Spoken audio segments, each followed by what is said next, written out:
ত্রয়োদশ জাতীয় সংসদ নির্বাচন ও গণভোট সামনে রেখে আজ থেকে বিভিন্ন শিল্পাঞ্চলের পোশাক কারখানায় ছুটি শুরু হয়েছে। ফলে অনেকে যাচ্ছেন বাড়ি। সকাল থেকে সাভারের হেমায়েতপুর, আশুলিয়ার ২০ মাইল, নবীনগর, বাইপাইল সহ বিভিন্ন বাস স্ট্যান্ডে যাত্রীদের বাড়তি চাপ রয়েছে।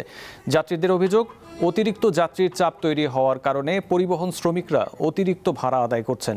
অতিরিক্ত ভাড়া দাবি করায় ঘরমুখো মানুষ বাইপাইল সড়কে অবরোধ করেন। সেনাবাহিনী তাদেরকে বুঝিয়ে সড়ক থেকে সরিয়ে দেয়।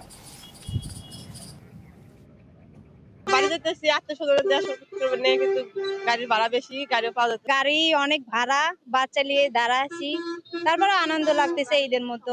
জামালপুরে ভাড়া হলো ৩০০ টাকা, আজ ভাড়া নিতেছে ১০০০ টাকা। এই ৭০০ টাকা কে দিবে? কোম্পানি আমাদেরকে বোনাস দিছে না, সরকারি আমাদেরকে টাকা দিছে যে আমরা ভোট দিবার যাইতেছে, আমাদের সরকারি টাকা দিছে, আমরা যত ভাড়া তত আমরা দিয়া চলে যাবো। মনে করেন বাস আছে ২০,০০০ আর ২০ কোটি মানুষ আমরা এই ভোগান্তরি, এটা যেন আমাদের কোনোদিন না। দর্শক, ঘরমুখো মানুষের খবর জানাতে সাভার থেকে যোগ দিচ্ছেন সহকর্মী এম এ হালিম। চলে যাচ্ছি তার কাছে। হালিম, শিল্পাঞ্চলের শ্রমিকরা বাড়ি ফিরতে শুরু করায় সড়ক ও যানবাহনে এই মুহূর্তে চাপ কেমন দেখছেন?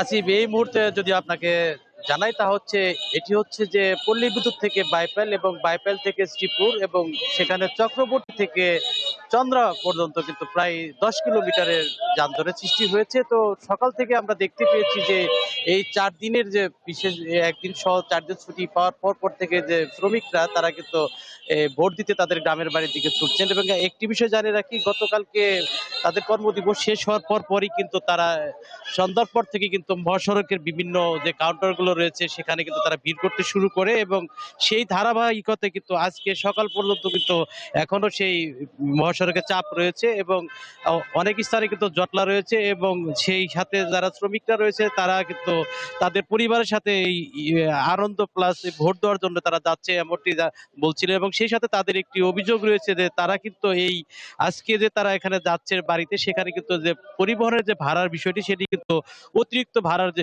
অভিযোগ সেগুলো তারা করছেন এবং সেই হিসেবে তারা কিন্তু এক পর্যায়ে সকালবেলা বাইপাইল স্ট্যান্ডে কিন্তু তারা বিক্ষুব্ধ হয়ে ওঠে এবং বিক্ষুব্ধ হওয়ার পরে কিন্তু তারা সড়ক অবরোধ করে এবং এক পর্যায়ে আশুলিয়া পুলিশ এবং সেনাবাহিনীর সদস্যরা বুঝিয়ে তাদের সড়ক থেকে সরিয়ে দিলে সে সড়ক পরিস্থিতি অনেকটাই স্বাভাবিক হয়। এবং এখন এই মুহূর্তে আমি রয়েছি, যদি আসছি আপনাকে জানাই, এটি হচ্ছে নবীনগর যে বাস স্ট্যান্ড, সেটি উত্তরবঙ্গগামী নবীনগর বাস স্ট্যান্ড। সেই বাস স্ট্যান্ডে কিন্তু এখনো কিন্তু যাত্রীরা কাউন্টারে ভিড় করে আছেন এবং তারা পরিবহন সংকটে রয়েছেন এবং তাদের মাঝে কিন্তু অনেকটাই ক্ষোভ আমরা দেখতে পেয়েছি এবং তারা সেই ভাড়া যে অতিরিক্ত ভাড়ার কারণে তারা হিমশিম খাচ্ছেন। তারা বলছেন যে ভোট দেওয়াটা একটি নাগরিক দায়িত্ব, তারা ভোট দিতে যাচ্ছেন, কিন্তু এই অতিরিক্ত যে ভাড়ার বিষয়টি এখানে এই কারখানা কর্তৃপক্ষ কিন্তু তাদের সেই ঈদের মতো কিন্তু তাদের বোনাস বা বেতন সেরকম তারা বাড়তি কোনো কিছু পায়নি, কিন্তু তারপরেও তারা যাচ্ছেন তাদের দায়িত্ব থেকেই এবং এখনো পর্যন্ত কাউন্টারগুলোতে কিন্তু আমরা এবং শিল্পাঞ্চলে কিন্তু আপনারা জানেন যে এই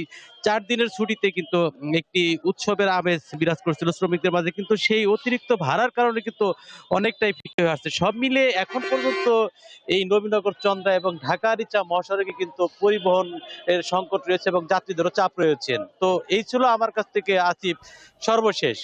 হালিম, আপনাকে ধন্যবাদ।